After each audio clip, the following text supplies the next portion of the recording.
which is the normalization of results. So as you can see here, Mark, who we already looked at earlier on, scored Sheldon as a 12, but Judge Judy scored a 31. So right away, my brain kind of red flag goes off and I say, well, did Mark just really not like Sheldon? Was it just a low scoring applicant? Or what if Mark never gives higher than a 15? And if that is the case, getting a 12 actually isn't a bad thing. It's actually a very, very good score for that individual judge. But with a traditional judging model, anybody that Mark scores low, because that's just how he scores, is going to fall lower in the list. I'm going to show you an example right now of an Ivy League university who uses a reviewer who before this actually would award funding, and they identified people who didn't get funded just because they had certain committee members that were different scores than others, right? So that was happening at an Ivy League level. So kind of what does that look like? So I call it normalization of results. But again, I've already kind of told you that story of, two different evaluators, one on average scores higher than the other. So the goal here is to be able to identify that and then take action on it. So I'm not going to get too deep into the slide because I've already kind of incorporated that example.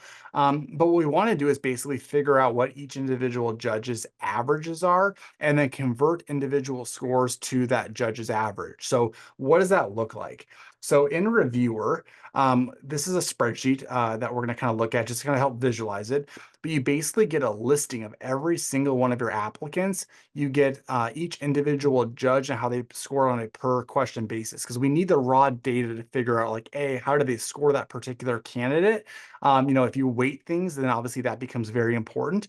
But what you guys really care about is this green section right in the middle.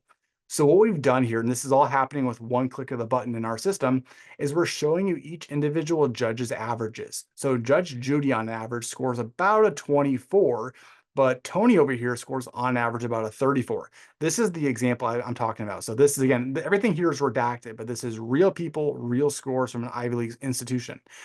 Anybody that Tony scores always ranked higher than anybody that Judge Judy scored.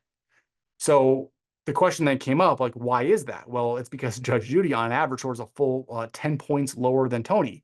So now that we do that, we change the scores. So instead of getting a score of a 24 from Judge Judy, now you get a 1 because 24 is exactly 1. That's average. Anybody that Judge Judy scores higher than 24 is like a 1.15. Anybody that she scores lower than a 1 is or lower than average is like a 0.96, right? Just for example purposes. So now that we're able to identify each individual judge's averages and we compare each candidate against their average, we can then take overall averages and compare them to one another. So this is what the end result looks like. You got Bruce Banner here that scores on average amongst all of the judges 1.15 times higher than their averages.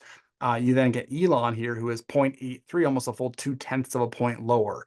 And so typically speaking, we have clients that will use this as their final decision-making matrix.